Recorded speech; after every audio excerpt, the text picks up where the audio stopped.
大家好，今天与大家分享一棵罗汉松。这个松是16年花40块钱从农民手上买来的，是一棵枝干松。这张图片就是当年买的时候拍的。看中了它，主要是看中了它的根盘。这个松的根盘出枝方向好，几乎是8面出根。种了1年，把下面的枝都养出来了，决定对它进行劈干处理，玩一根双干。罗汉松的愈合能力还是比较强的，木质部分不是很硬，比较好雕刻。操作的时间选择在5至6月份，树木生长最旺盛的时候，用雕刻机把所有的木质部分几乎都镂空了，只剩下了皮层。雕刻后对它进行了拉弯处理。这是当年雕刻之后拍下的视频。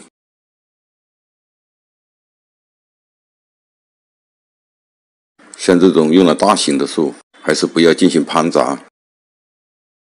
仅剩的皮层是它的主要供养部分，进一步伤害这个树有可能失枝失干。拉弯后要对所有的伤口进行密封处理，先用愈合剂涂抹1层，再用塑料膜把它包1层，防止它的水分蒸发。这个环节是非常重要的，如果处理不好，水分蒸发快，很有可能使皮质层失水，枝干干枯。像这种经过大动的树，不要施肥，这一点很关键。大部分的树有根和干的平衡关系，需求少了，根就开始退化。如果是大水大肥，就很容易造成根的腐烂。在玩盆景的过程中，经常会遇到盆景莫名其妙的死亡，绝大多数原因就是这种平衡关系被破坏了。养了1年，树的皮质层基本形成，树也比较旺盛。这个时候再对枝和干进行一次调查和定位处理。对枝和干的调整是反复进行的。盆景的生长是不断变化的，可能有的时候在变化中你有新的发现，或者说你来了灵感，又得对树进行调整一次。玩盆景要时间，基本就是耗在这反复过程中。话题扯远了，这个树基本上清理完了，枝的过渡基本上完成了。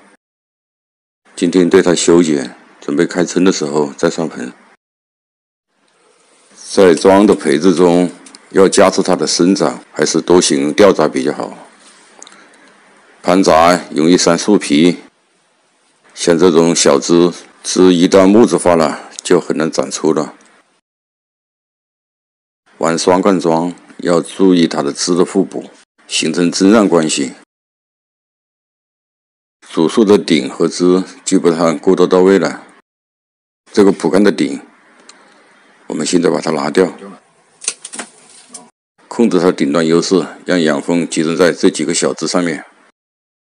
这个顶枝留1到2次就可以了，留一个备用的吧。关于盆景的造型，还是根据个人的感觉。一颗桩拿到手后，你要多对它进行审视，心中有预想，干的高低、枝的走向，都决定了将来这个树的树势。怎么玩，要根据这个树的特点来，立意准确，你才可以动手。该留的没留，剩下的你就会后悔了。玩盆景，我还是非常赞赏自己动手。你看10遍，还不如自己亲手动手制作一次。玩多了，你就会更加实属性，掌握更多的制作技巧。做的不如意不要紧，关键是你积累的经验。